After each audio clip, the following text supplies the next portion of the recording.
Can everyone see my screen? Mm-hmm. Yeah, okay. Yes.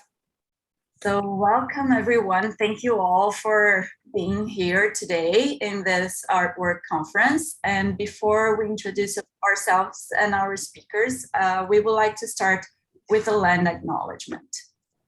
We wish to acknowledge this sacred land on which the University of Toronto operates. For thousands of years, it has been home to the Huron-Wendat, the Anishinaabe, Haudenosaunee, Métis, and Mississauga of the New Credit First Nation.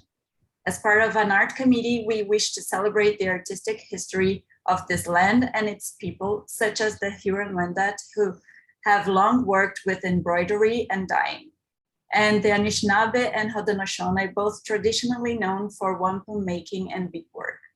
Today, this meeting place is still the home to many Indigenous people from across Turtle Island, and the panel we hosted yesterday illustrated the power and relevance of contemporary Indigenous art. As part of this acknowledgement, we've included the image that you can see on your screen. This is from another contemporary Indigenous artist, who has a current solo exhibition at the AGO with the title Red is Beautiful. We are grateful to have the opportunity to work on this land and invite you to reflect on the land you stand today. We would like to thank our panelists for joining us today, and we would also like to thank Barbara Fisher, Shannon Garden-Smith, Hannah Niksavik, Melody Liu, and our fellow art committee members, Charlotte, Benicio, and Arena, for all their help in organizing, running, and promoting this event. My name is Marina, and I'm a co-chair for the Education and Outreach at the Hart House Art Committee. And my name is Bronwyn, and I'm the other co-chair of Education and Outreach. So we will begin with our panelists' presentations, and I invite Bronwyn to take it over. All right, so for the, just also to give you guys or to recap our agenda. So we'll start with short presentations and we'll introduce those, and then we will give you guys 10 to 15 minutes to introduce yourselves. So our first presenter will be Tatum Dooley. Tatum is a writer and founder of the Canadian Art Forecast. She has curated shows at Diana Witt Gallery, the Drake Devonshire, and General Hardware. As a critic, she has published in Art Forum, Border Crossings, Canadian Art, The Globe and Mail, and Lapham's Quarterly, and The Walrus. Thank you, Tatum, for joining us today. Thank you for inviting me, Bronwyn. I guess starting it off, I'm going to go through a little bit about my career and how I got to where I am now, as well as maybe making some suggestions on what I think works as a freelance writer. So I began writing when I was in my master's at Ryerson University on the recommendation from my thesis advisor, who suggested that I pitch an outlet called The Hairpin, which was quite popular at the time. It is now defunct, which I will get to later in the talk, but it was an interesting realization because I didn't grow up around artists or writers. I thought that you would go into a more traditional career path. And so it felt as if my world kind of opened up, or that I was given permission to become a writer. And that was a really exciting experience. It was a little bit scary because I had no previous framework for it. So I do like talking about how I made it work, because I think that there isn't a lot of context out there on how you can be a writer or creative person in the world. But it was as simple as just sending emails, just sending cold pitches to places that I wanted to write for. I had so many ideas about art, culture, fashion, architecture, very interdisciplinary, which came, I think, from my academic background. And I would just find people's emails and I would reach out to them. I'd say, hi, this is who I am, and I have this idea for your magazine. And it worked. It's very effective. If you have good ideas and you're able and you have that confidence just to send an email and format it in a very compelling way, you know, there's some like rhetoric of persuasion in there that you're framing the cold pitch as, why should it be you that writes this? Why is it important to write about it right now? Like, has it been done before? Like all of these things, and trying to match it to the magazine. You know, there's lots of things at play there, but yeah, it's as simple as just emailing. But I guess prior to that is you want to have a portfolio. So the first thing I did was I worked on an essay and then I self-published it on Medium. And I used that to get in the door to show people what my writing was like when I didn't have any published examples. One of the first places I published was the Globe and Mail, which feels like maybe it was a bit of a fluke, but they had a call for pitches in their design section. And I reached out and I wrote for them. And I think that went a long way. So every time I had a new publication, I just added that onto the emails. I said, so I've written for the Globe and Mail. And then I wrote for Real Life magazine, which is still a really great magazine that looks at technology and the internet culture. And then I wrote for the Hairpin and the Alt, which were very prevalent blogs at that time, and they were well read and well respected. And that kind of gave me a jumping off board that as I continued on, there was just more and more, I guess, trust involved. And, you know, there was a Twitter presence, you would share everything, things would get reshared. It was very like, there's community building alongside the actual writing I was doing, that I was in a network of other writers that would read each other, share each other's work. Yeah, so in a nutshell, that's how I started out. But I think that like one thing that I did that I think is interesting to note is that I looked at writers whose careers I really respected, and I found their CVs online and I worked backwards from there. So I looked where they started out writing, and then I would pitch those same places because I wanted to get to where they were at that time.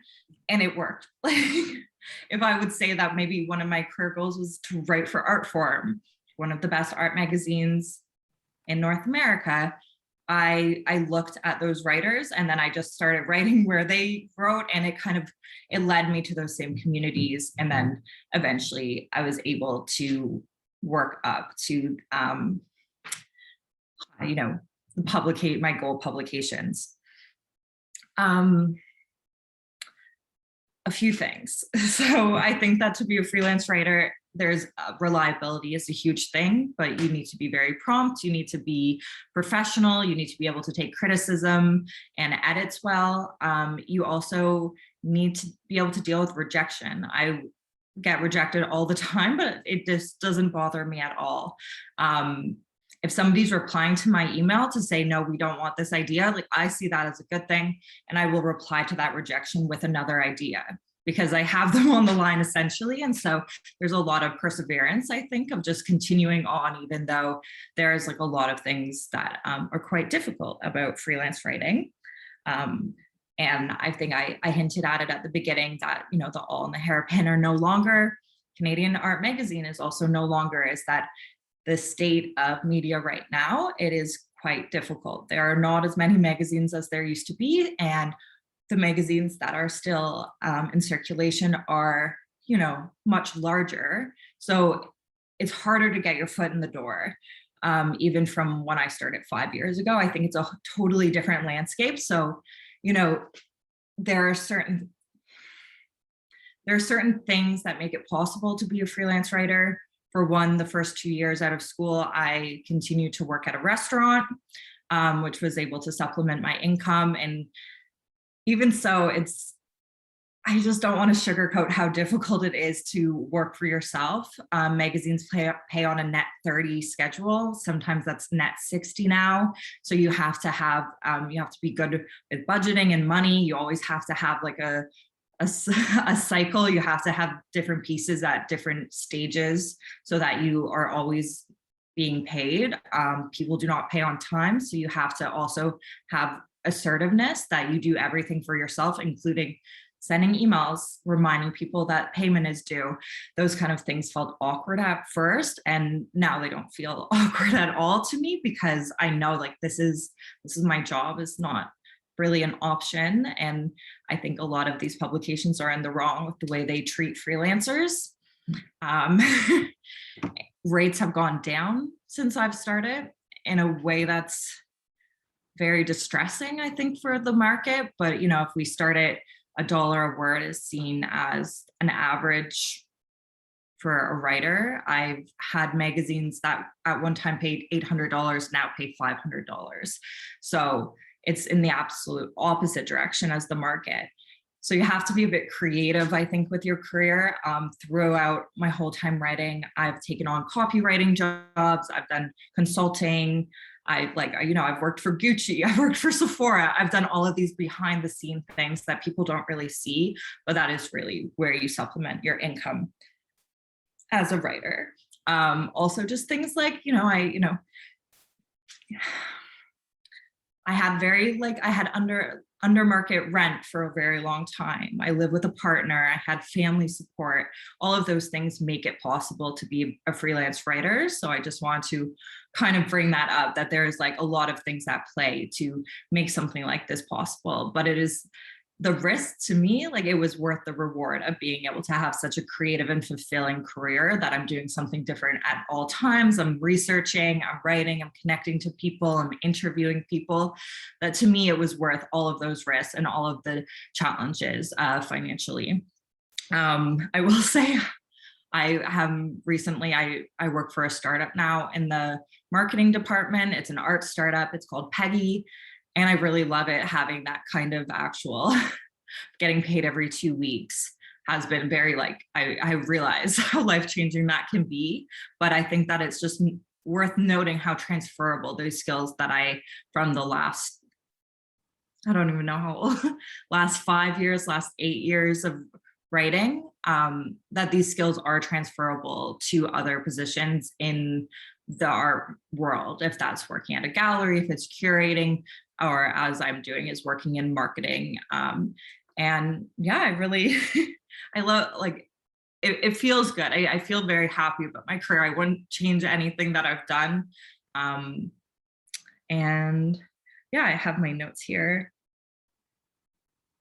And trying to see what I would touch on. It's funny, I feel like I'm talking maybe to like an empty room, but I would say, that I also do a lot of exhibition text writing, and that, it kind of fell in my lap naturally, that a lot of my work now does come from artists requesting text for their shows. And I absolutely love that aspect. It feels like a collaboration rather than responding to something or being in opposition when I'm writing for magazines, but instead I'm talking and I'm working closely with artists and galleries. And yeah, I love doing that. And curating shows is also something that came into my lab.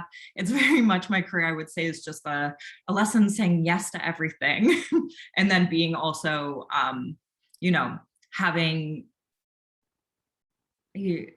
having a lot of agency in my career, as well as always advocating for myself in terms of the way that I correspond with people. And yeah, that I think is all I have to say. Thank you so much. I think you brought some very interesting topics on being down to earth about your career, but also being happy to be where you are right now. So I think that's really interesting to hear. And now I would like to invite Laura Lipcsei, who is a senior conservator of ceramics, stone, and glass at the Royal Ontario Museum in Toronto, where she works on a diverse group of archaeological, fine, and decorative art objects from around the world. Laura has worked at several institutions in North America, including the Metropolitan Museum of Art in New York City and the Museum of Fine Arts in Boston. She is a graduate of the University of Toronto, where she obtained her Master of Art Asian Studies degree in 1994, and a graduate of Queen's University, where she secured her Bachelor of Arts honors in Classics and Archaeology, and a Master of Art Conservation in 2001. Welcome, Laura. Thank you, Maria. Thank you, everyone. I just want to say, I'm really happy to be here today to speak to you about this career in art and archaeology, as well as the museum world. It's sort of it's a blend of all the skills of fine art, art history, and actually science and chemistry is what's involved with art conservation. So it's sort of a left brain, right brain career choice. I come from a sort of a science background myself. I did all the chemistry and stuff. The family has doctors and things in our family line, but also I had an interest towards archaeology and the creative arts, and did a lot of studio arts growing up. And so this this career idea lent itself well to my tastes and both art and science. But listening to Tatum I speak to us today about how she came into the field. I think in the art conservation world, you do require a lot of resilience and perseverance, just as she mentioned, when going out and being a freelance person, because you really have to advocate for yourself in a sea of opportunity that you make for yourself. In art conservation is it's not sort of a conventional profession. If you look at the list of employment when you're signing up for anything, form at a bank or whatever, it's always other that I signed, like museum other, because there's never art conservators, never one of those listed.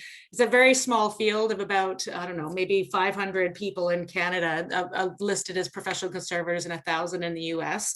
And so it's a very small field, and we all come from different worlds. There are archaeologists, there are art historians, there's fine art people, and there's chemistry people that all somehow find out about it through visiting museums or seeing the work in a documentary talking about the forensic work of a conservator, looking at an object to determine whether it's real or fake. We're the people that work with the scientists, art conservators and conservation scientists, to understand whether something is real or fake, which are both loaded terms. But yeah, so everyone comes from diverse backgrounds, but then somehow we find each other and merge, and it's a graduate level program.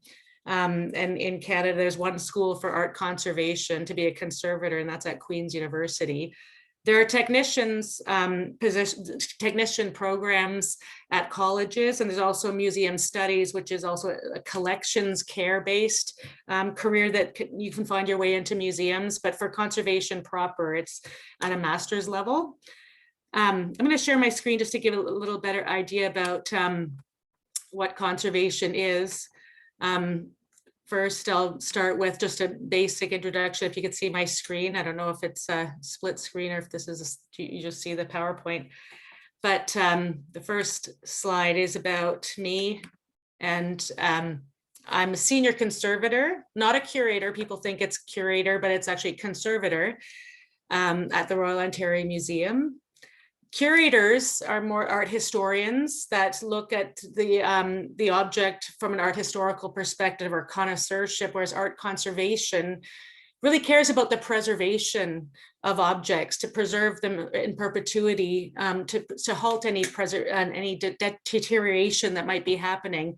And we do that preservation either by a passive mean, as you see on the screen, by controlling its environment passively with temperature, light, and humidity, or we can be interventive and treat the object. If controlling the environment and the temperature and the light isn't enough, we might intervene with some chemical or physical treatments. So we take part in restoration. Art conservators do the restoration that you see in museums. It's sort of the old, everyone's aware of what a restorer does, and that's sort of not really an antiquated term, but it's a part of what we do, but not the only thing that we do. So we do repair objects, reattach fragments, like in this amphora you see in the photo. We'll find fragments from an archaeological site and we repair them, put them back together and fill voids and in paint to make the object look whole or to tell its own story. We're not there to fake anything, or put a new figure on something that wasn't there originally. That takes a lot of artistic license. That's not really, advisable. When you don't know if it was there or not, you don't add it.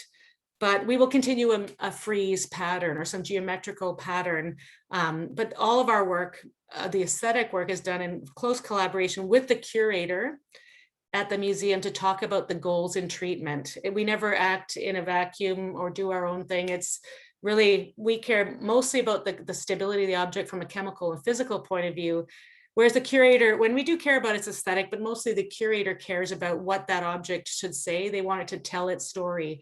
So the archaeological object, it also depends on where you work.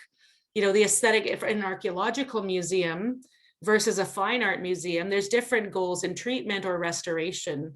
in an archaeological setting, you want it to, you may not clean it to a pristine level. We definitely won't polish that, item to, shiny new metal again. We'll, let it speak its story. It has dirt, it has losses. We don't restore it to perfection and pristine. Whereas in a fine art institution, they may want a little more refinement on that repair, that restoration, because there's a different goal there. And so the curators have a different say. You want an archaeological object to look like it's 1,000 years old. You don't want to completely make it look brand new. You want to keep that dirt. It talks about the context. It talks about its age. Those cracks and losses and faded surfaces tell you it's very old and it's probably from a burial. All these things are language for context.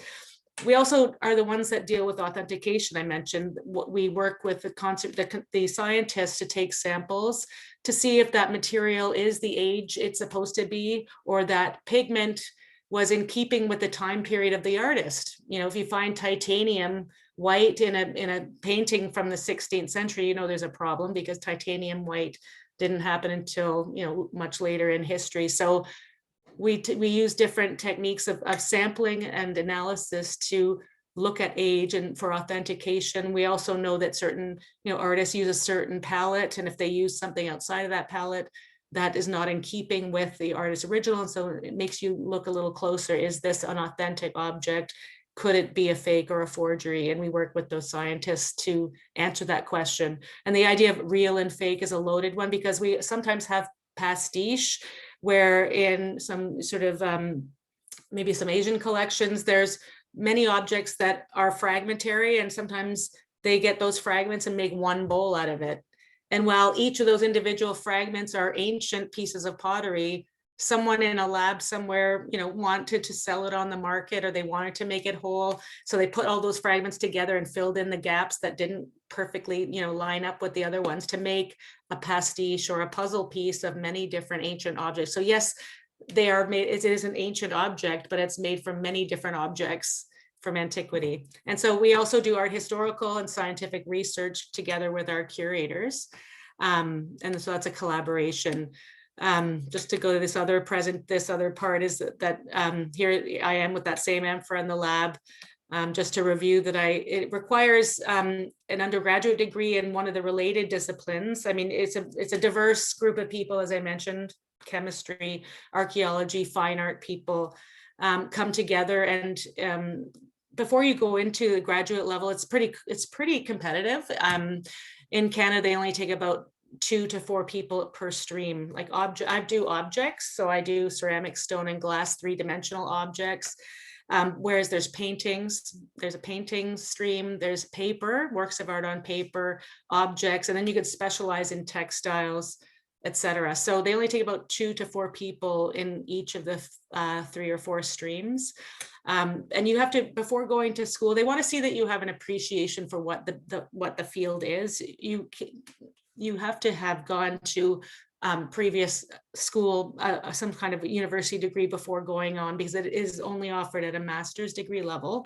And so you have to have a degree, but they like to see that you've worked with a conservator in the past. You also have to put together a portfolio, as you might to a fine art program. You have to put together a portfolio of work on other objects, either with a private conservator or at a museum or at a gallery, that kind of thing, before you apply to the master's level. Then you're invited for an in-person interview. And it can be competitive. So sometimes it takes people 1 or 2 times in order to get in, because it's competitive, but it seems everyone's setting the bar higher and higher every year, unfortunately. So I started my life in archaeology and classics at Queen's University. I did a lot of excavation work in Italy and in Greece, a little bit in Tunisia and Turkey. So it allowed for a lot of travel. If you have a lot of wanderlust, you want to go and travel and see the world. This was the way I fell in love with Rome, as we were talking about before the session started. I also recently went back. It's almost like an MBA for arts and culture people. It was a stone course offered by ECROM and the Getty in Rome for 3 months a couple years ago, and my employer actually let me go and paid me while I was away to do this 3-month program, which was a dream. You think about being immersed in that forum, looking, and we often do field trips during the day to visit the sites, to talk about the constructions and the restorations and repairs in the forum itself, and the generations that have restored these monuments. And, you know, it happens every couple hundred years. So many of these monuments have been restored in antiquity. So it's a history of restoration that you see, because these things are thousands of years old. There's been many, you know, these columns have been, you know, put back together, and the Colosseum, et cetera, worked on many generations after many generations. And often the work in a museum is redoing the restorations of 100 years ago that have now discolored because of optical, you know, UV light and optical deterioration of the materials they used. That's me and my twin sister on the bottom right, just a little fun picture. Before I went into conservation, we visited, you know, just talking about touring the world and having fun in Egypt. So you also need a chemistry requirement to go into conservation, because we deal with materials and degradation pathways. We have to understand about compatibilities, you know, using appropriate, you know, chemistry when working with objects, you know, to make sure they're compatible. That's me in 2001 Queen's graduation. That's Heidi Sobel actually now also at the ROM with me. I don't know if you can see the pointer, top row, second from the left. Some of the workplaces I've been in the Metropolitan Museum of Art when I worked on the reinstallation of the Greek and Roman galleries. And then at the MFA in Boston, where I was for about 8 years, working as a traveling exhibitions conservator. Some recent projects outside the ROM are the Foo Lions, they call them, guardian lions out front on our east facade, one of our iconic ROM objects, where I spent time with a paid contractor that came in to help, but also some interns. You also have to intern at museums to get your hand skills up and to, sort of build an appreciation for conservation before you go into the field. We also do a lot of preservation, make sure that we protect our objects that are in the outdoors. Unfortunately, I keep lobbying to bring these back in. They are, after all, marble.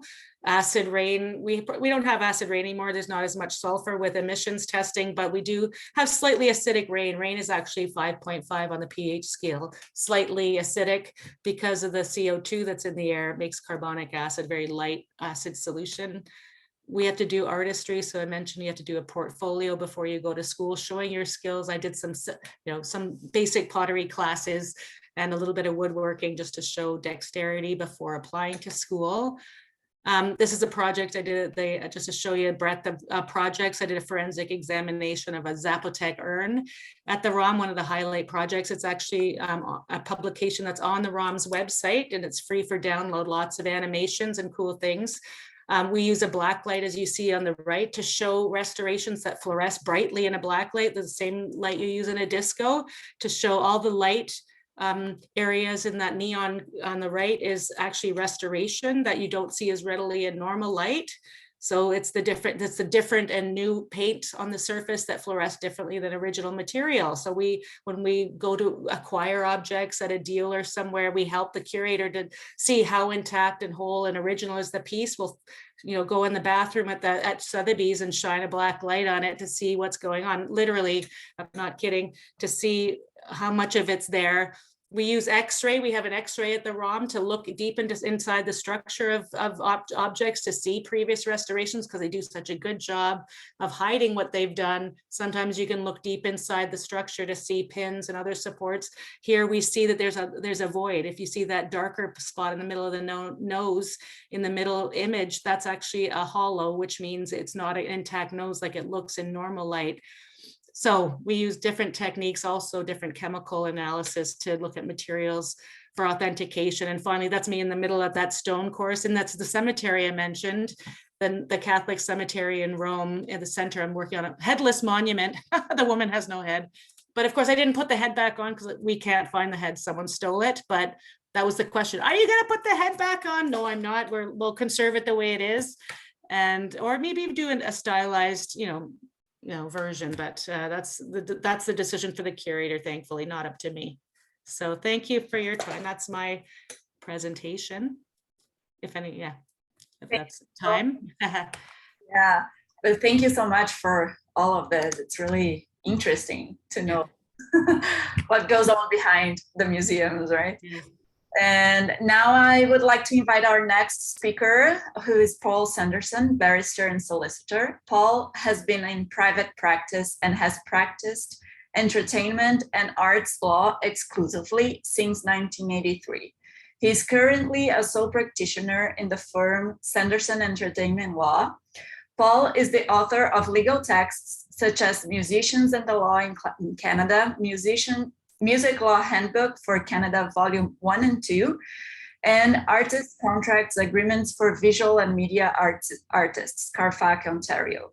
He is an instructor at Metalworks Institute of Sound and Music Production, and in this position, he provides education on such areas as entertainment agreements, contractual and legal aspects of live show production, and intellectual property. He is an award-winning photographer, a published poet with 4 poetry books to his credit, a full member of the League of Canadian Poets, and an accomplished musician, co-founder, and the musical group Blue Room. Welcome, Paul. I have to pinch myself and go, is that really me? Yes, it is. Sometimes they call me, I'm kind of a jack of all trades, but not really. How did I get there? That's a long story, but you're right. I am a fully practicing lawyer, full-time, arts and entertainment law. I've been doing that ever since I was called to the bar in 1983. That's a long time now, almost 40 years. But I think in order to have done that and do that, personally, I've had to have an overwhelming commitment to the arts. And where did that come from? Well, I don't really know in many ways, because when I was growing up, I think that's important to trace it that far back. I would often ask myself, like, why am I so interested in art? My dad's not into it. My mom's not. There's nothing in the family here, nothing to support this whatsoever, other than the cultural milieu at the time. I came from pretty modest background. My mom worked as an administrative assistant. My dad worked as a transit operator for the TTC. Kind of a working class, lower middle class background. Sure as heck didn't have any lawyers in the family either. So I do remember an incident though, when I was still very young in public school. My art teacher had took my parents aside and said, I understand you're going to, register your son in high school, and you had to elect in those days, to science, technology, and trades. I says, I think you're making a big mistake. Your son is an artist, has a lot of artistic interest. So I think it was that meeting with them that convinced my parents to allow me to go into the art stream rather than science, technology, and trades, which my dad was a handyman. He could fix anything. Wasn't even trained, but he could even do electrical work. You name it, he could do it.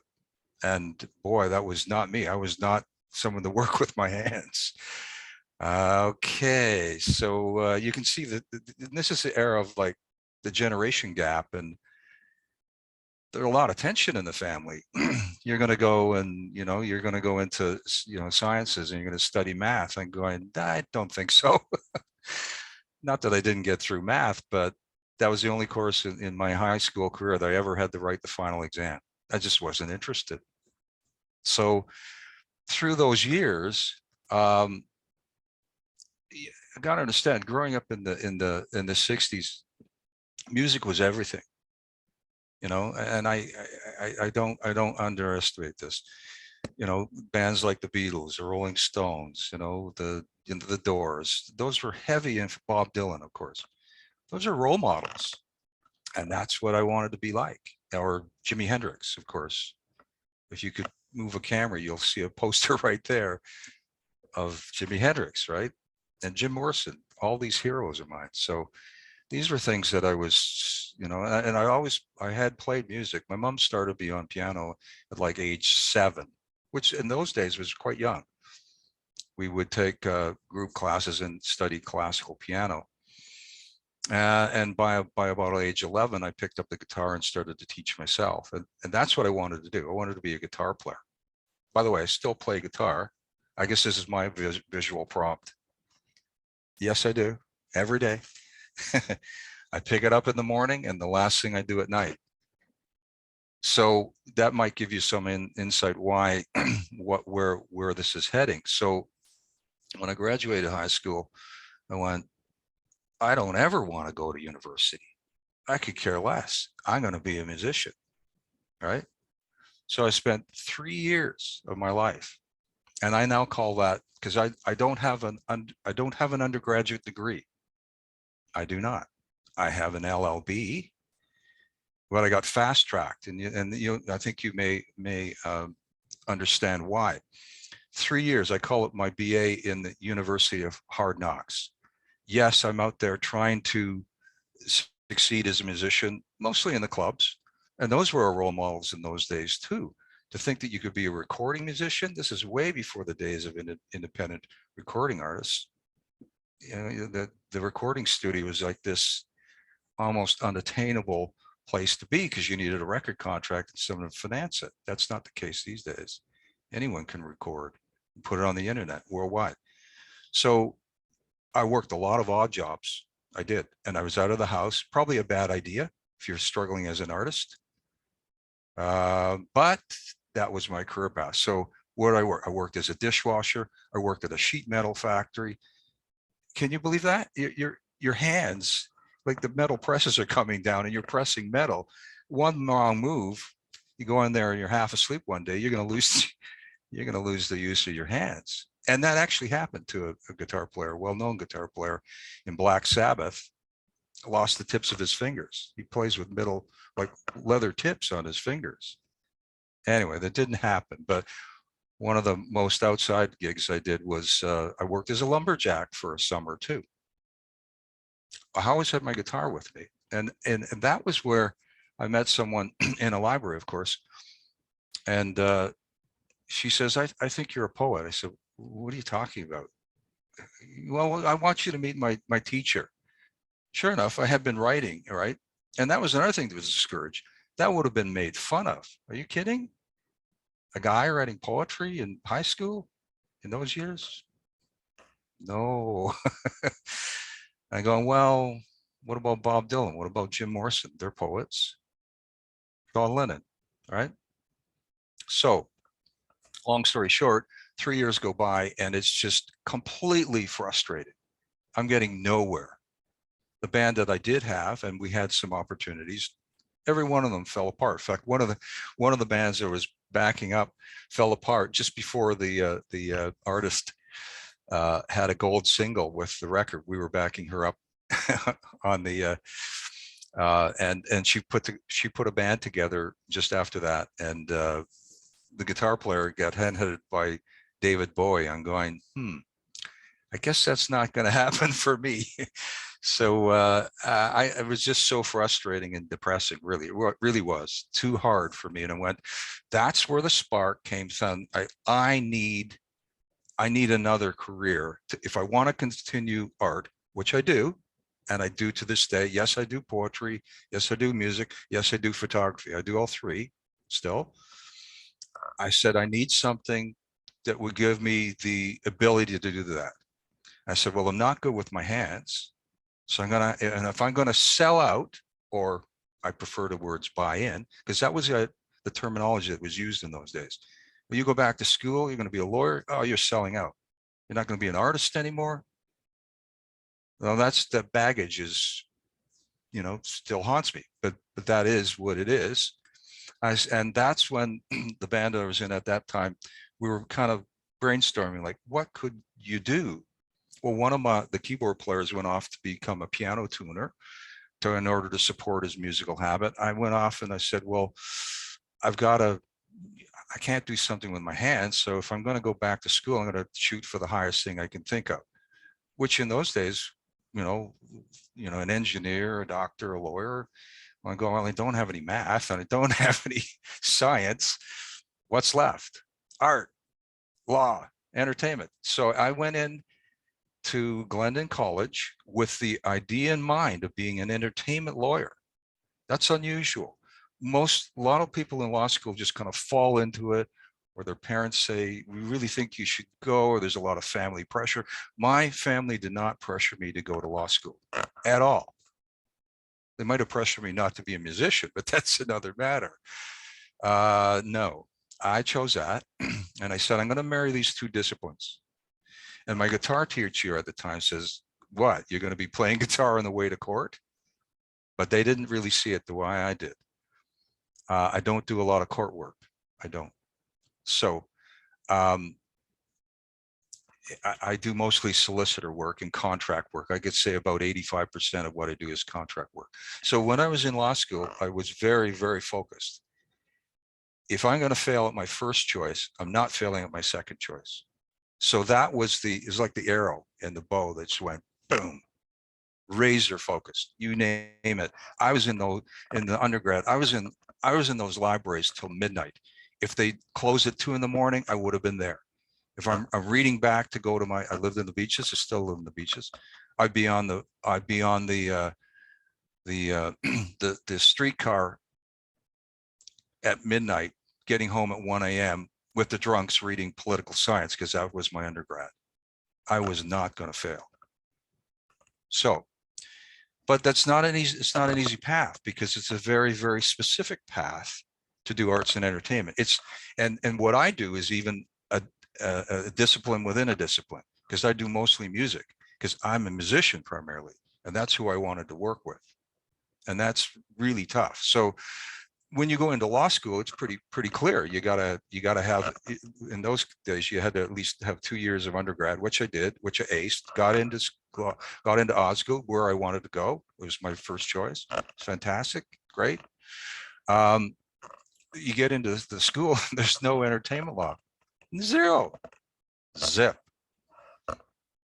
We were lucky though. I got into the very first entertainment law course that was a joint U of T Osgoode program, and that became really seminal. Not so much because of the course, although I went in to do music, and it was a film law course. I went, oh geez, here we go again. But they had one lecture on music. So I said to the professor, I said, who was a property professor, by the way, didn't have anything, they weren't practicing law in the entertainment field, and going, boy, okay. So they allowed me to do a paper called Music Rights in the Music Business, an Overview. And I was always ambitious. I go, well, if I'm going to be writing something, I'm going to make it work double time. So I tried to get it published, and it did. It got published in the Performing Arts Review that was published outside of New York. So that became, believe it or not, that little kernel there became the idea of doing an actual book in the field. Why did I do a book in the field? A number of reasons. First of all, you couldn't learn in the school, and there wasn't one before that. So I used it as a leverage to learn the field, and it was a political act. What do you mean? Well, an act of education, because it was like shining a light on it, and no one had done it before, especially not in Canada. But I was really fortunate too. In my second year of law school, I was hired, believe it or not, by Carfax, Ontario, to write a book called Model Agreements for Visual Artists. That to this day is in its 3rd edition and is still available and in print. And it's a self-help remedy for visual artists and multimedia artists. That gave me the credibility to go to my legal publisher and said, okay, well, I want to write a book on music law. And they're going, well, what have you done? Well, I wrote this other book. Oh, well, we can see you can write, so that's good. Well, I'll give you a shot. And it was funny, at that time, the legal publishers, which have now merged into Thomson Writers, who's now my publisher, they said, well, we want you to write a chapter, the first chapter. I went, you're out of your mind. I'm not going to do that. If you can write the first chapter of a book, you already have your outline, because you know what the first chapter is going to be, and you're well into writing that book. I'm not doing that without a contract. There's no way. So Carswell was the only one that offered it to me. I went, great. Now, by this time, I'd gone through law school, and and have been called to the bar. So this is almost like a master's, but actually I applied to Osgoode and said, can I do an LLM with this too? Can I get double, value out of it? No, you're on your own. I went, okay, I'll do it anyway. So, and he said, why would you want someone breathing down your neck anyway, telling you what to write? I said, yeah, you're right. I don't.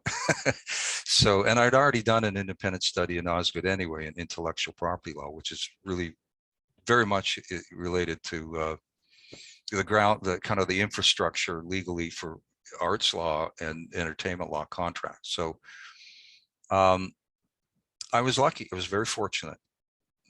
I mean, I tried to make my own opportunities too. Now by this time I'm smart. I'm living at the home. I'm trying to build a practice. I never turned down any work in the arts and entertainment field ever. So I'm doing like 80 hours a week, and I'm writing a book, which I had no idea would be so hard, but it took a whole year of my life at that point. And this is on top of what, 7 years of schooling? I still nowhere near being an entertainment lawyer. I'm just starting, and now smart enough to start out of the home.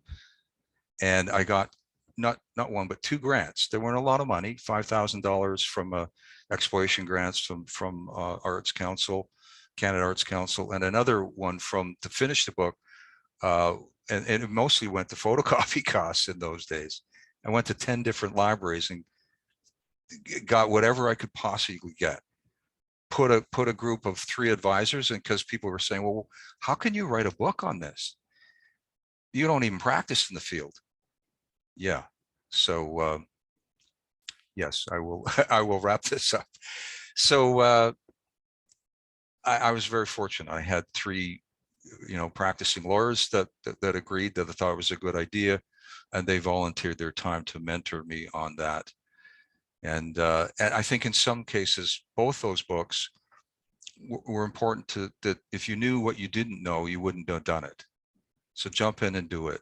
And that's what I would take from it. So it was just, long story short, one of the key people I met in the U of T Law School was just leaving. A well-known practitioner was doing music, said, oh, by the way, you've written a book. Do you have any clients? I said, yeah, I've been working on that.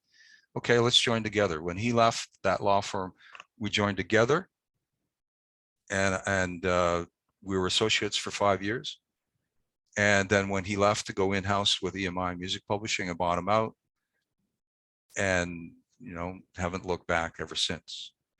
So I run my own firm, and it allows me essentially to be my own patron of the arts and control my time, so I can still do music, photography, poetry. If you want to know more about that, it's paulsanderson.ca. The band I'm in is blueroommusic.ca. I write all 90% of the music and play guitar in the band and basically manage the band. And Sanderson Entertainment Law is the firm. You can, all that's on the web. And lawyers like to talk, right? So there you go. Sorry, that's a stereotype. I guess I fit it. Anyway, thank you. Thank you so much, Paul. I really liked hearing about the sort of harmony of passion and practicality in your career path. And I think that's like some really solid advice for everyone thinking about trying to figure out how to unite their passions and make money at the same time. So our last speaker will be Florence Yee. Florence is a visual artist and serial collaborator based in Toronto and Montreal. They collect underappreciated pieces and ferment it until it is too suspicious to ignore. Florence's work has been exhibited at the Museum of Contemporary Art, the Art Gallery of Ontario, the Textile Museum of Canada, the Gardner Museum, and many others. Along with Arezio Salamzadeh, they co-founded the Chinatown Biennial in 2020, and they obtained a BFA from Concordia University and an MFA from OCAD-U. Welcome, Florence. Thank you so much for coming. Hi, thank you, Bronwyn, and thanks for everyone who had the talks before me. What a big diversity of people we have here. I wrote something pretty specific that actually I wrote years ago because I wanted it to be fresh in my mind as I finished my undergrad, because I had found such so many same questions that I had from my other undergrad classmates. And so I'll just paste it into the chat here and also share it on screen. But it's basically what I'll be saying right now. So here you go for anyone's future reference.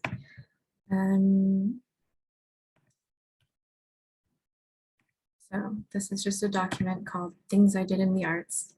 And I have to start by saying, of course, that I'm a visual artist and there's no one way of being a visual artist. These might not even be feasible things to do for everyone's life if you don't have the ability, the time, the finances, or energy. And sometimes I wasn't treating myself very well in the things I was doing either, as many of us have gone through this like 60, 70, 80 work hour week thing in our lives. But I hope for the future that students don't have to do that anymore. So as a summary of my education, I first started getting really interested into the arts from a painting perspective, oil painting in high school, did my last portfolio project in my IB program on painting. And so I went to a cégep or college in Quebec for a 2-year program in visual arts. I did my bachelor's at Concordia University in painting and drawing, and then fell out of love with painting and went into an interdisciplinary MFA at BOCAD. And now I live in Toronto. I graduated into the pandemic and it's been 2 years almost since then. And now I have my own studio. It's a very small attic space near OCAD actually still. And I would describe myself as a contemporary artist that focuses on public sector exhibitions instead of commercial ones, if that means anything in particular. But I'll kind of explain that in some of the stuff I would want to say to my younger self. So a lot of the points that I want to talk about are basically what I think in retrospect helped me during basically all of my academic career and still now. So I think one of the first things was that I reflected on my desires for an art practice. What did I want out of it and what did I think did it coalesce into like a tangible set of ideas? Of course, you don't necessarily have to decide this is what I'm going to do and only this. And in fact, that's a terrible idea. We all need space to grow. But looking back on work to see what reoccurring themes comes back allows you to pinpoint what interests you and build a much more like coherent portfolio out of that. I found my audience, and this was really much easier with like Instagram, Facebook groups, particularly at the time that I was looking at this in like 2016-ish. I think like Facebook groups had a very big like affinity for like discourse and talking about like what art could mean in a social context, especially for young queer and BIPOC artists. And I thought it was a lot more engaging to have this this audience that was specifically into the ideas of my work rather than just the aesthetics of my work. I took a lot of art history classes.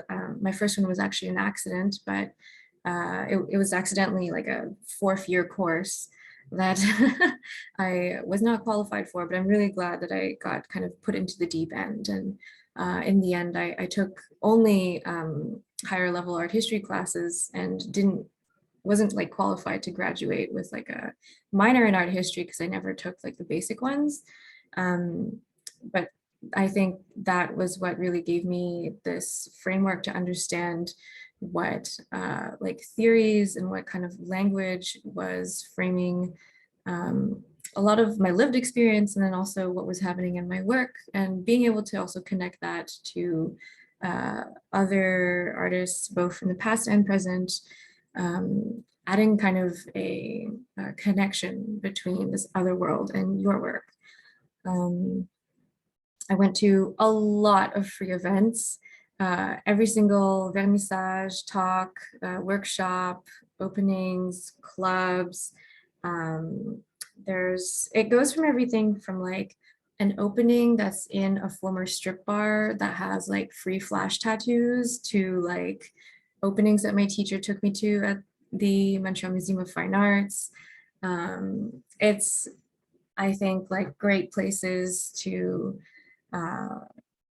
like gather resources, but also just to know what you don't know. It just also allowed me to be surrounded by the people that would eventually become my social circle. And this network was super important in allowing me to know what was ahead and know what I could be doing in the future. I also did a lot of like free work in undergrad, which is totally normal as a student, though when I think about it, not too much of the free work that I did panned out to anything special. So like be cautious of that. And of course, I think there's a graphic floating around the internet called like shouldiworkforfree.com, which gives you many different rationales and reasons why you might or might not be doing something for either a person, a company, or a friend. I participated in a lot of pop-up exhibitions. They say that the first night of an exhibition, the opening, is the most important one. So you might as well just like make a one-night event. And I've been to lots of them that just happen in like apartments or an alleyway. They could be unused rooms in your local community center, the cafeteria of your school. And it just gives you experience for knowing all the silly logistical things. Like, what do you do if you can't nail into a wall? How do you promote a show? How do you make sure you're like, how do you host responsibly? So there's a lot of like, I feel small social things that add up to an artistic career that we don't really talk about. Speaking of talking, I used to have lots of conversations with people.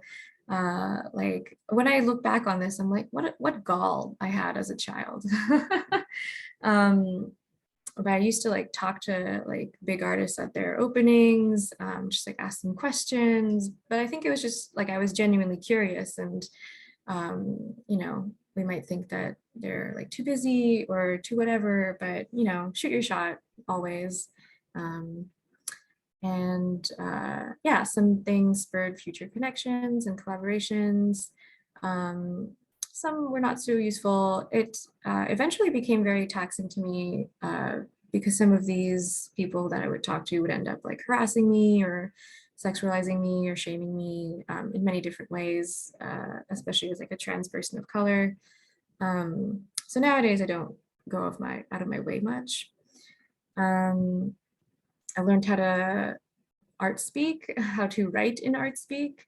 Funny enough, like if you've read the satirical but kind of real article called International Art Speak, that kind of gives you an idea of I don't know what's out there, but also I think there's a balance to be hit between accessibility and this kind of art speak, depending on who you think your audience is. And so just being able to be flexible with that is great to have the option.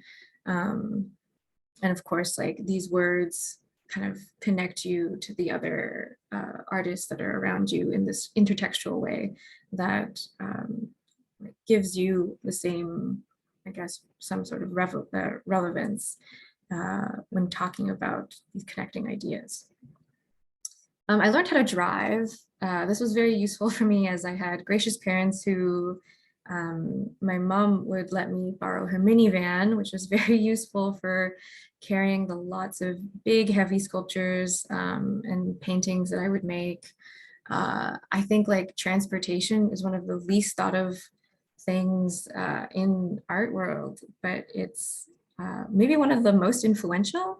I have recently, like 3 years ago, started doing textiles, and that was simply because I was in a residency that flew me. And so I couldn't come back with anything that would be too big or too heavy to carry in my suitcase.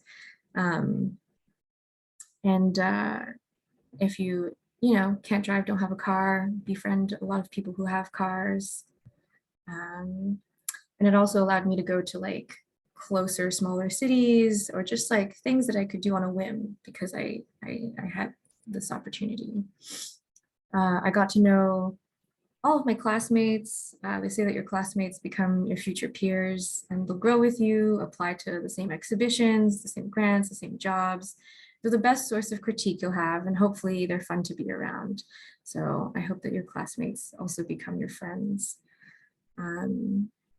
Keeping up with social media, it's kind of like sad and sometimes terrifying to do, but I do think like I'm much more well-known online than I am in person. I don't know if that makes sense, but yeah, social media, woohoo.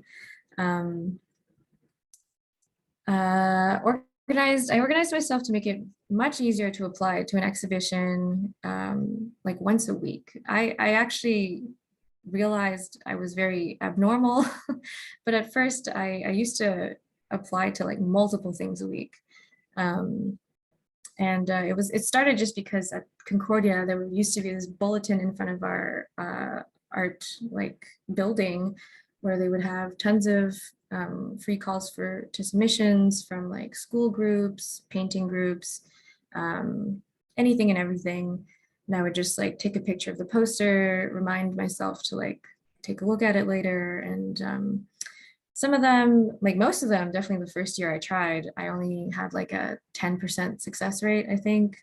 But as I did it like more and more, it got a lot easier to just like copy paste ideas I already had, my bio, my statement. It just like becomes a easy plug-in type of thing. But even if you don't think you'll get into something, just try anyways if it doesn't take too much time to apply to it. Sometimes you get opportunities you didn't realize were open to you. And you never know who's on the jury, because the people who make decisions are very real people who are probably like in your orbit. Yeah, from going on juries myself, which is also a very useful experience if you can do that. Like I get to know all of the like silly logistical reasons why you might get eliminated from something like, oh, you don't have a way to ship this, or you don't have an availability in the summer. So stuff like that. I think Tatum mentioned also like following someone else's CV, just kind of looking at where someone who's just a few years ahead of you in their career, if you are able to find their CV, which is usually on their website, or just to think of what shows they're doing now, it gives you a kind of benchmark to be like, okay, I could apply to this place maybe next year. Even your peers probably have good ideas of what to apply to next. And so yeah, that's one of the ways I call it, like shadowing a CV. And I did transfer programs during the summers, but this is simply because I was very lucky to have a partner who changed cities every 6 months during his co-op program. So I followed him during the summer. And so I had a lot of opportunities to go to very small cities like Waterloo, maybe that's an insult, Waterloo and Ottawa, to kind of get to know what like the ecosystem of these smaller art communities are. And it's very interesting how quickly you can get to know these places in just a few months. And I think living there for a few months was very like essential to making the most of my time. Yeah, I did a couple like so-called residencies. Sometimes they were paid, sometimes I had to find my own way to them. But again, just kind of built up this like practice of doing things. And finally, I learned about the gallery system, which is an ever-growing mystery, but hopefully one that gets clearer sometimes. The Artist Run Center system in Canada is so unique and so cool. I hope for those of you who've never heard of it, that you could find some resources online to explain some of that. When I'm a public sector artist, meaning that I make work that is not usually easy to buy. I make work that is usually making money from the licensing fee to loan it, and not so much involved in like private contemporary art galleries. And I was lucky also that in my undergrad, a lot of my teachers just decided to talk to us about stuff like our legal rights, like in CARFAC. I joined a copyright group then called CARC, now COVA, that at the time they were offering like services to look over your contracts for free. And then you would just receive like a check plus a certain amount. And then part of that check would go, like 10% of it would go to them for having done the work, but it would always be like slightly higher than what you would have gotten out of it alone. But yeah, always these like small resources here and there that just make it slightly clearer and easier to understand what you're getting into. I also accidentally attended a lot of MFA lectures. I think in my first year, I just like went to lecture halls a lot. I was always curious, but one of them was like a what to do after your MFA talk. And I had never been like so excited, but I was really just like fresh 19-year-old, not sure yet of what the people were talking about. So finally, there are things I wish I did, but didn't do. And those are mostly reading more books. The Concordia had this fine arts reading room that was just really well stacked and also had great people in it. I wish I took more classes with full-time professors. For some reason, like the part-time ones really wanted to support me, but like told me that they couldn't sign off on a lot of things because they weren't tenured. And it was a strange like political situation in universities. I wish I took more time to rest. This is still like a very ongoing like problem in my art practice, but it's getting better. I wish I took myself more seriously to not like be overwhelmed and just automatically think that I can't do something. And I really wish I took advantage of student healthcare and dental. That would have been really useful to my mouth. And I just wanted to finish on this good Tumblr post that I found years ago. And I'll just read it. Apply for jobs you're not qualified for. Audit upper level classes. Get drunk with your TAs. See that poster advertising that lecture series. Go there and take notes. Ask questions. Thank the presenter for talking about this topic you love. If the class is full before you register, email the professor and ask if they can squeeze you in. Raise your hand. Tell the disability accommodation officer to do their goddamn job.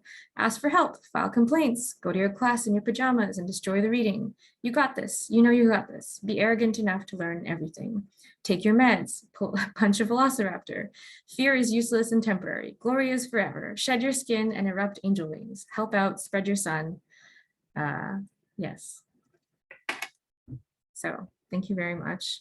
The doc will still be in the chat if you want to keep that. Thank you so much, Florence, for that really detailed and constructive talk. And I love that note that you ended on. That was really nice. So I think we've got some questions in the chat, but feel free to keep them coming and raise your hand if you're comfortable speaking your question out. But we can get started with, let's see. I think Venicio's question was first, and this was for Tatum. So the question is, do you think a personal website is important to market oneself? Definitely at the beginning, a website and Twitter and Instagram presence, it doesn't hurt, especially if you're being professional on the social media and using it as a tool to share your work and connect with people. I think that makes a lot of sense.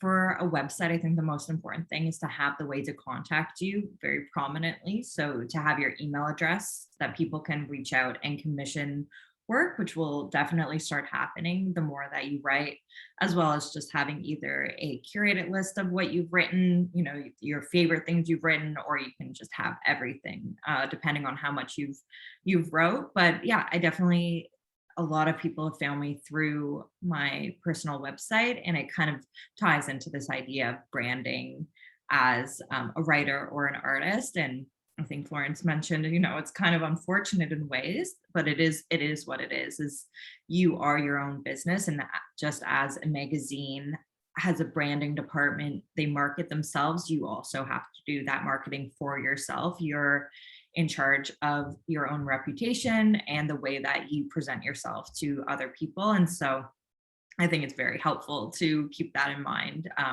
both in terms of a personal website and then, as I mentioned, on social media. Yeah, hopefully that answered it. Yeah, thank you so much. That's amazing. That's great advice. So I think there's a question for Laura, which was, what's the most difficult conservation case you've worked on? I see you've already answered that in the chat, Laura, but if there's anything else you wanted to say, feel free. I think, yeah, so I talked about the Cuneiform Tablets because they're often not fired, or they're accidentally fired, or they're deliberately fired, depending on what the Cuneiform Tablets are. Basically blocks of clay that are leather hard, or just, you know, air dried or sun dried, but they're almost just a writing tool in some ways, that sometimes just disintegrated. But then if they're important, or from the palace, let's say a document talking about stores or inventories, they might fire them in a kiln to preserve the record. But a lot of the time they're just, you know, used temporarily and then, you know, cast aside. So that's difficult, but it's also the fragility of anything. Consolidating a paint layer on a very matte surface is a very hard thing without changing the saturation or the color of something. That's always a problem, no matter what the object. So there's a lot of properties of materials that are challenging, and artists can understand that. Just a gloss or a matte surface, that kind of thing applies to everyone in the field. So yeah.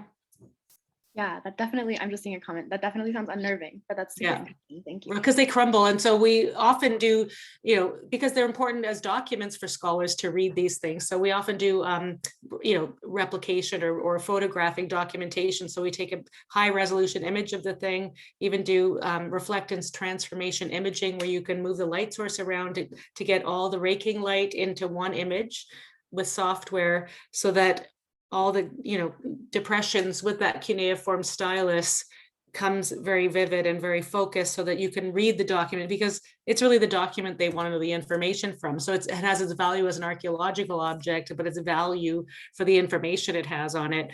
And so sometimes the scholar may be fine with just looking at the photograph. So that works really well as a way of preserving the object, but also the information. So it's a lot of creative ways of working with objects without actually having to touch them. So interesting. Yeah. All right. I think the next question was for Paul from Surya. So for someone looking to enter the entertainment law field, would you recommend having hands-on experience in the arts or entertainment industry? I think Paul answered this in a direct message. He said that it helps to understand the businesses that you will be servicing and working with regarding their legal needs. But Paul, if you have anything else to say on this topic, feel free. As you can imagine, I do. Oh, by the way, before I forget, this is really, really important. One of my legacies, and I do want to share this with you, especially if you're a practicing artist of any discipline. I am a co-founder of a organization called Artist Legal Advice Services. And what is it? Why is that important? Because a lot of artists, and I found the same thing myself coming up as a musician, would have legal issues and often no money to hire counsel or get proper legal advice. Artist Legal Advice Services offers now Zoom meetings twice a week between 5:30 and 7. You pre-book the time, and you can have half an hour of free pro bono advice, and it applies to artists of all disciplines. Doesn't matter whether you're a musician, visual artist, you know, a filmmaker, a creator of all types. And I feel, like I said, that's a really important legacy, and we've helped thousands of artists because it's been going since 1986. So I like to think that and it's now not, it started as Toronto centric, but it's Ontario wide.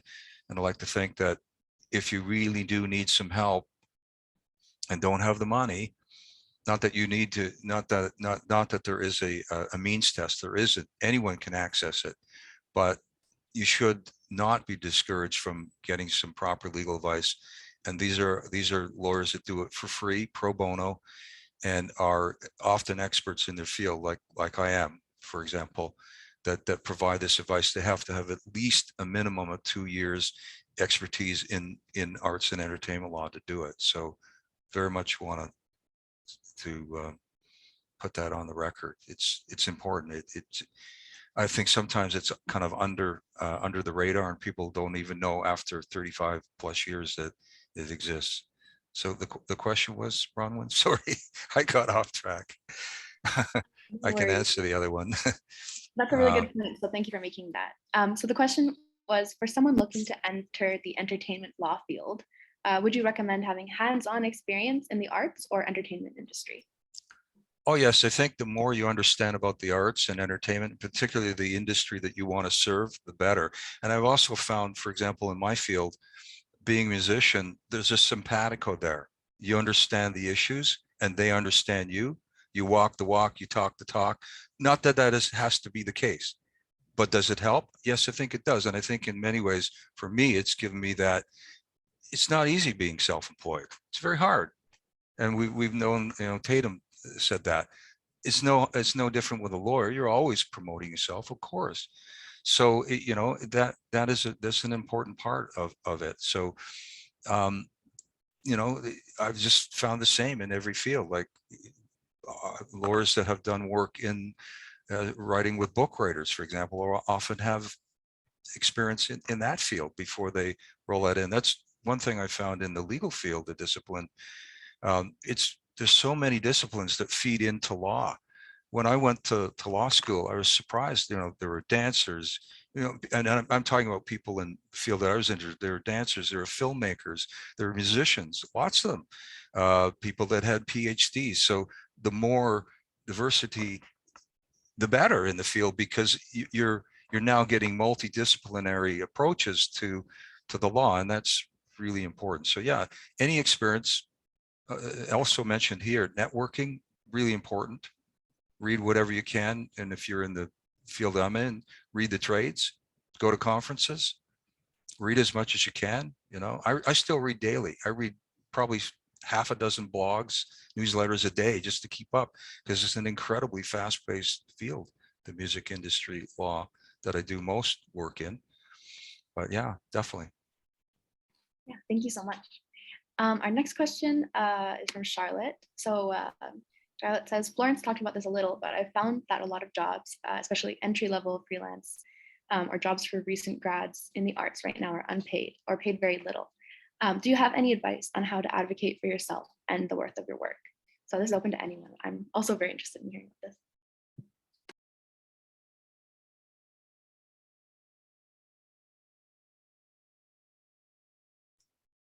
this. Yeah, I think in the early days, you will often have to do some work as a kind of a lost leader. I see it a lot with my students when I teach out at Metalworks. They're looking to be in the music industry. A lot of the ones that are doing producer work, in fact, it's almost become the norm that you're vying almost every single time, to put your hat in the ring, and then if you're chosen, you get paid. So I'm not a big fan of that. I'd rather see people paid. But even my own experience as a musician, the moment I started asking for paying gigs, they dried up. So it is something you do. I do a lot of free legal work these days, but it's more because I want to give back, and it's a pro bono. And I think if there's an interesting case and someone doesn't have the ability to hire counsel, it doesn't mean they shouldn't have some advocacy. So I think that's important too, but you got to balance it, because you do need to earn a living and meet your overhead, whatever that may be. My advice is that if the work is unpaid, it's probably not worth doing, not only because if you continue there, the fact that they even had that position indicates that this isn't like a place that cares much about the people it hires. If it's specifically like volunteer work, which I think is different because the place cannot, like, it has a mission that is like marginalized in funding and doesn't get any of that, I think that's different. And you just have to tell yourself to choose like one thing to volunteer at and not like multiple. I think if you can keep up like just 2 to 5 hours like max a week on something that's unpaid, I think that's like a healthy boundary. I guess boundaries is the point of what I'm trying to say. If you just give yourself not to get like too attached and not to have your work be overshadowed by this thing. I think specifically like working at things that we might think are like morally superior to like our practice or just like morally important in the world can make us feel like there's no, like it's okay to like do like work unpaid, but like honest, like some nonprofits really exploit that feeling to have yeah, like youth do a lot of work that should be like an administrative job. But otherwise, I was also gonna say, what was I gonna say? Oh, that if you can't get paid in cash, to at least seek out like benefits in any other form, like getting transportation to go there, or maybe the person who hires you makes sure you have food, or there's always maybe they give you like an object, a gift card or something, just like anything, so that there's some sort of trade going on. Yeah. I can add on to the way to advocate for your work. And so something that I've found is important when I'm working with magazines or clients is that I always ask for more money than they've offered me. It's just a habit to get into. So if they say the rate is $500, I ask for $800, they'll maybe come up $100. But it's important to do it in solidarity with other writers. So you don't take lower rates than what is an industry standard, and that you talk about money to the other people in your industry, that's not something that's cloaked or hidden, because that's a way that people can, take advantage of people's ignorance about rates, or people's shyness about talking about money, that it is to their benefit to not pay you as much as they can. And so to push back against that at any opportunity that you have, and to have these kind of conversations, I think that we're like told that they're awkward, but also that, the more, it's rare to have kind of unions in a freelance, but they do exist. There are, I want to call them clubs, but there are communities that you can join in for your discipline, where sharing fees and sharing templates on how to ask for money is common. And so that kind of knowledge sharing, I think, is important. And then, yeah, that there's so many things at play of who they pay more to, that is, I mean, it is so not fair in so many ways. So if you're in any position of power to be able to talk about how much you've been paid, and then you can bring other people up with you, I think that that's important. So talking about it is one way to advocate for yourself. Tatum, you bring up a good point about compensation, even in museums and in nonprofits, because it's a challenge, and it's in conservation itself. There's such a range of pay, because it has been under the cloak of secrecy about who gets paid what. And they don't even often post what the amount is. They say, commensurate with experience, or according to, the field of whatever. And I think that's insulting. And actually the American Institute for Conservation is we have a newsletter, and it's a very small community, as I mentioned, 1,000 members in the US and Canada and abroad, but mostly a North American group of conservators. But they starting to not offer any advertisement for those jobs unless they post the salary, just to keep it from being secret. The other problem is about internships, because different types of internships in museums. In conservation, it's required for your degree. There's a requirement over the summer between first and second year that you have to have an internship at a museum or work with a conservator. But it's a training opportunity. It's not doing real work. So we don't make them do filing or whatever. It's actually a training opportunity where we're showing them how to do a restoration or working through. It's actually a lot of the time they're getting paid in kind and getting paid by the learning opportunity more than cash. We try to get, and the funding isn't very good in Canada. There's a lot more opportunity in the US for funding for conservation internships. And we're trying to work on that at the ROM and applying to different government things. But we sort of conservation falls in a strange area where we aren't professors at university, so we don't have funding like SHIRT grants and other things to fund interns.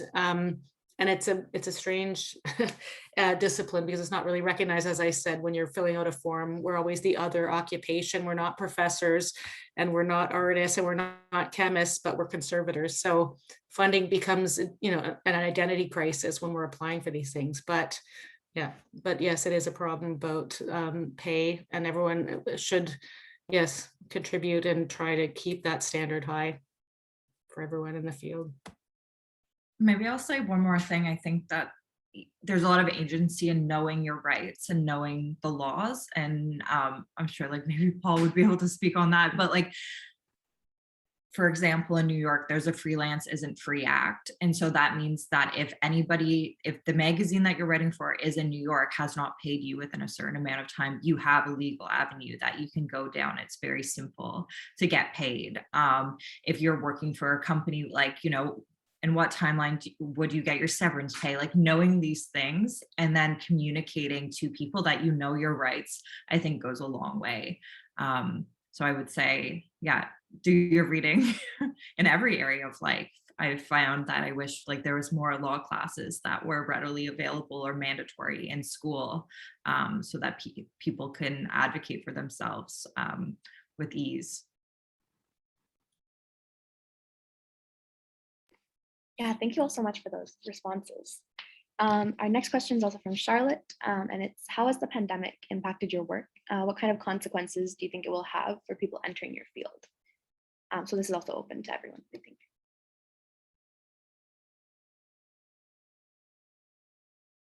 I'm happy to wade in. Boy, has it ever. Oh, yes. I could just give an example how the pandemic affected my field. And it's almost 2 years now, almost 2 years to the day since the World Health Organization declared a pandemic.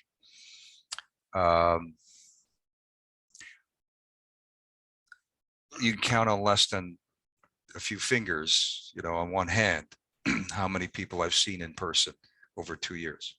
That's just the start. So, conferences, seminars like this, Zoom meetings are pretty much the norm. Conference calls, if you don't want to do a visual meeting, and of course emails, and rarely does anyone sign a contract in person in the same room.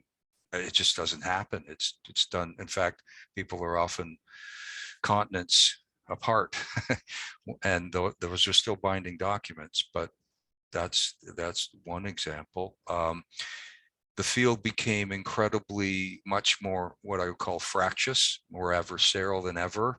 People fighting for less, but being more adversarial about it. So the anxiety rates went way up.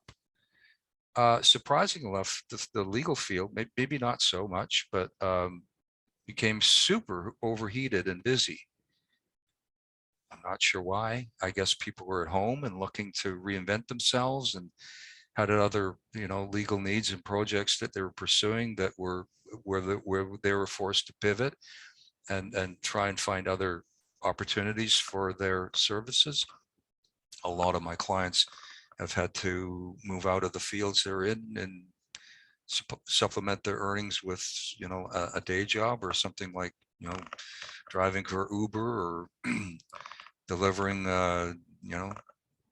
DoorDash or something like that. So it's affected it immensely. I'll leave it at that. I'm sure there are other insights other people can share too. Well, at a museum, as a conservator, we work with objects, and that's really what we do, is working with the objects. So it's very difficult to work on something when you're not there with it to do the restoration, the conservation treatments.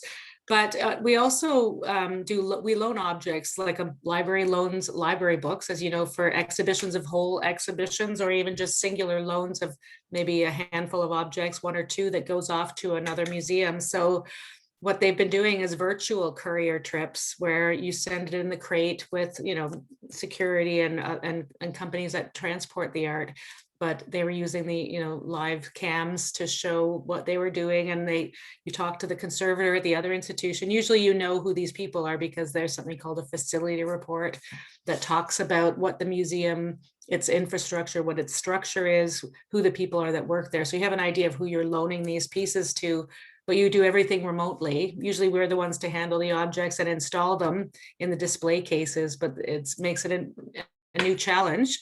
It's not the preferred way of doing things. And now we're hoping that we revert back to in-person courier trips, but now they can save a lot of money by doing virtual things, but it's the safety of the objects. And so it's a bit of a, you know, a challenge to maintain the status quo. But yeah, that's one thing that's changed our world. Just to join in there too, travel expenses have gone way down, and do you think this will continue? Absolutely. We're going to have a hybrid work model worldwide. You know, what would have cost you tens of thousands of dollars to travel worldwide, you know, you don't have to do. I remember hearing one of my colleagues saying they used to do you know, working in LA, they would have to commute to in-office meetings, and they could maybe do 2 or 3 a day, and now they're up to 8 because they're not going anywhere. They're online. The other plus thing from Alaska's perspective, it allowed us to expand from being a Toronto-based clinic to an Ontario-based clinic, because all the lawyers are licensed to practice in Ontario. So it's expanded. So it's been a plus thing. We used to meet only in person down at Access Copyright, which is where our meetings were held in Toronto, and you had to trundle down there, and now you don't. And I don't have to commute down there either. I'm on, when I do the duty council work, I'm doing those 3 meetings online, just like we're talking here now. So, you know, when with change, it's always, there's some pluses and there's some minuses. You know, something about an in-person meeting that you can't get on virtual, but on the other hand, it's expanded that in the conference industry is definitely going to continue for sure, as far as I can see, online.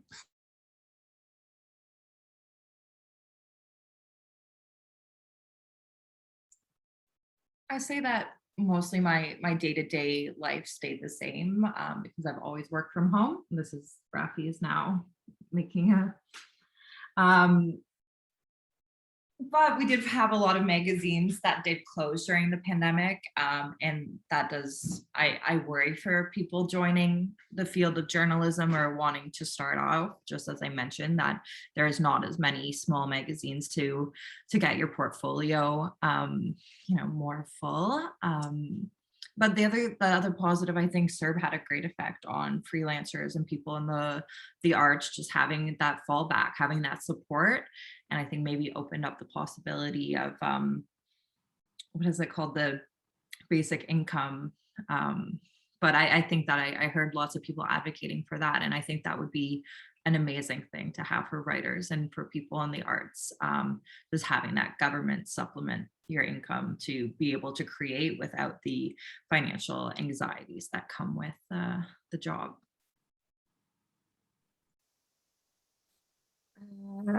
For me, I had a strangely high amount of exhibitions in the last 2 years, and I haven't seen a single one of them. I haven't like put them up myself. I haven't touched it. I haven't seen it. And so it feels very like unreal. It feels like I've done nothing for the past 2 years. And it's given me it's reaffirmed that I really need this tangible and like people-based connection as like the purpose of why I'm making my work. But it's yeah, also just made me much better at like communicating through like email, phone calls, and better organized. But definitely it's a lot less. I remember someone telling me when there was like a pretty big like relaxing of restrictions last October that they were going to contact me like 2 years ago when I had my grad show. But since the pandemic didn't, I can't think of the amount of things that are happening at weird times because of it. And I guess I shouldn't think about it.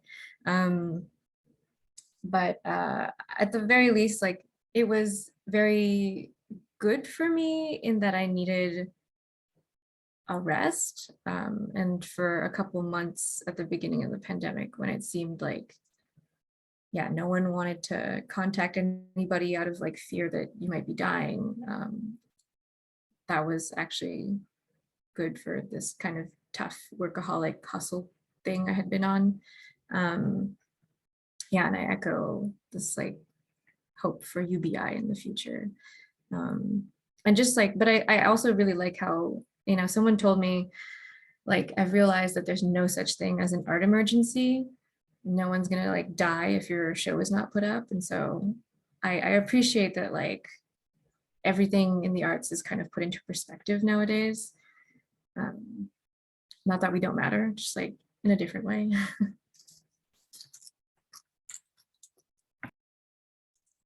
I don't think we're going to know for years yet the true implication, because we're also going through economic changes, inflation, etc.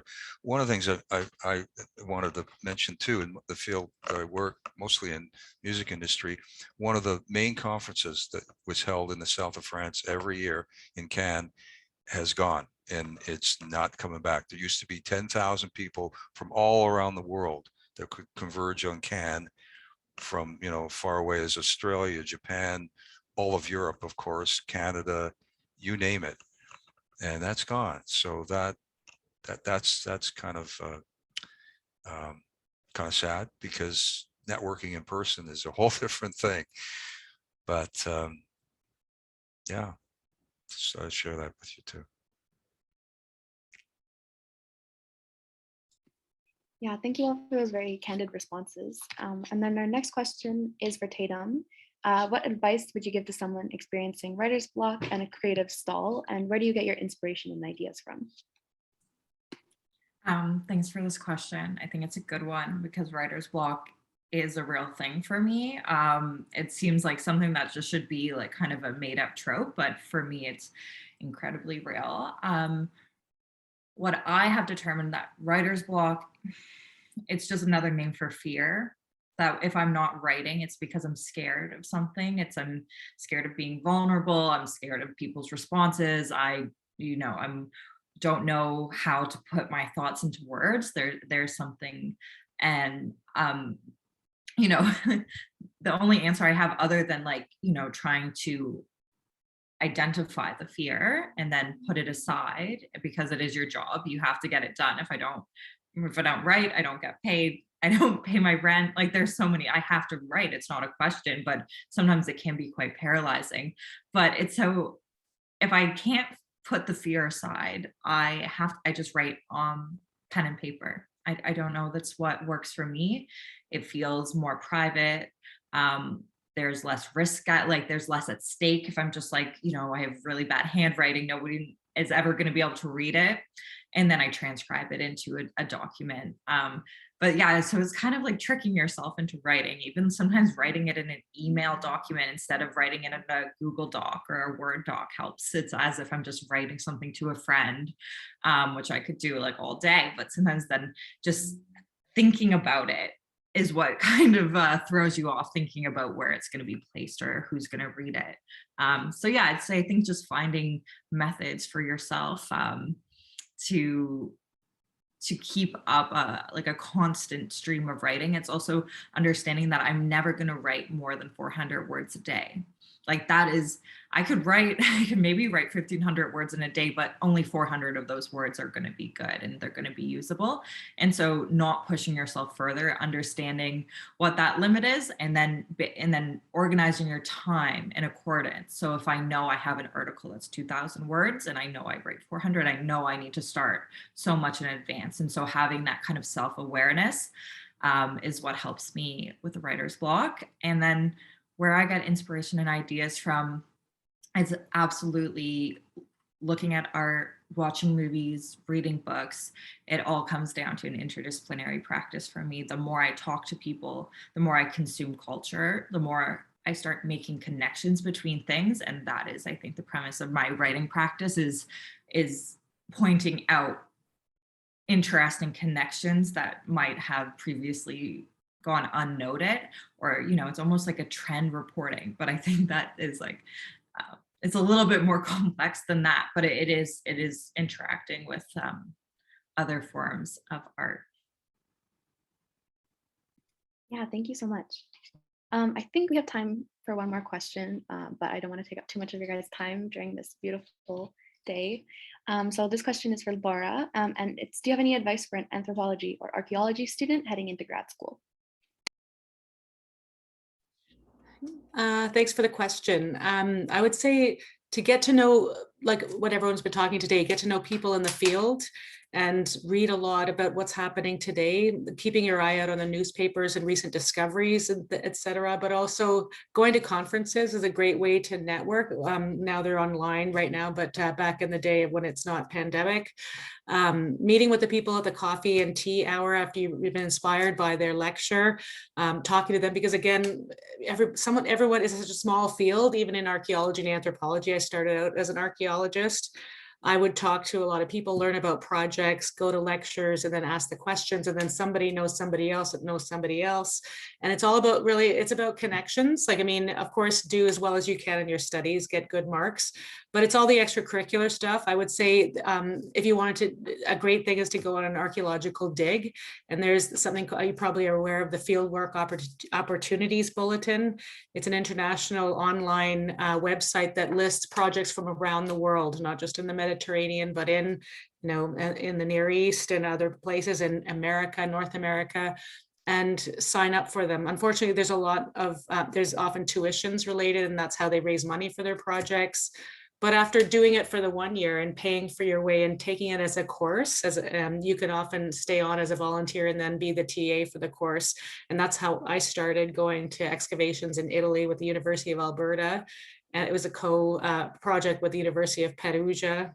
And so it was a great opportunity to then work in the field, develop you know, your hand skills, and then the connections come, and working with your colleagues that you're talking about, with your peers, but also, you know, people at other universities doing these projects. So doing the hands-on and try to find yourself in a real archaeological site.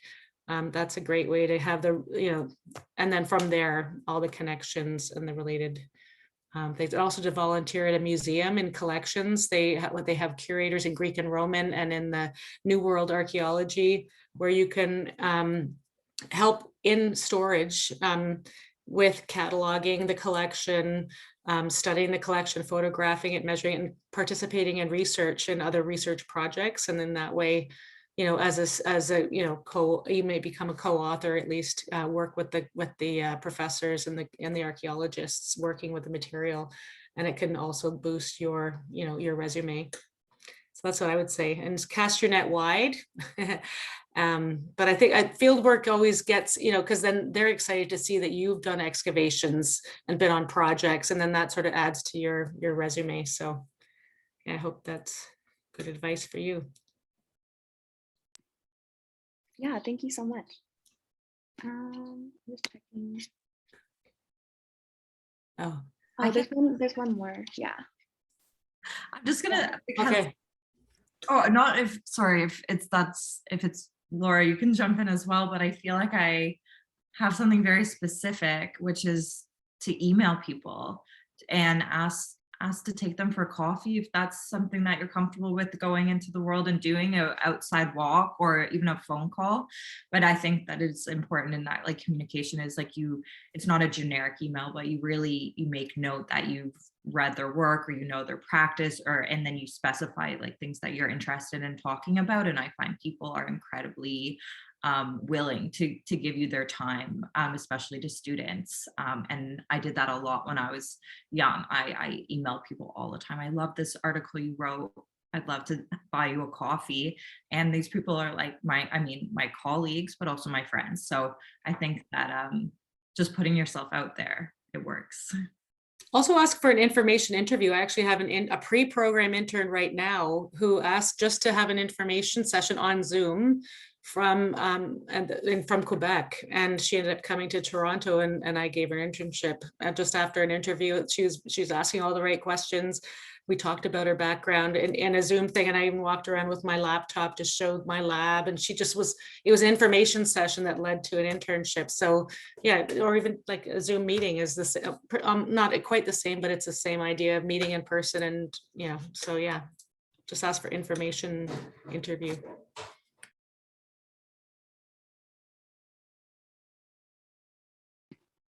All right, well, if there are no other questions or responses to this question, I guess we can close this event. So I'd just like to thank our speakers so much for taking the time to share their career paths with us today. And for those of you who have come, thank you guys so much for taking the time to learn more about careers in art fields.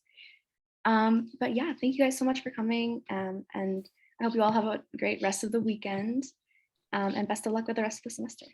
Thank you. Thanks very much. Enjoy the day. It's nice and warm out there, I hear. Thank you. Bye. Thank you.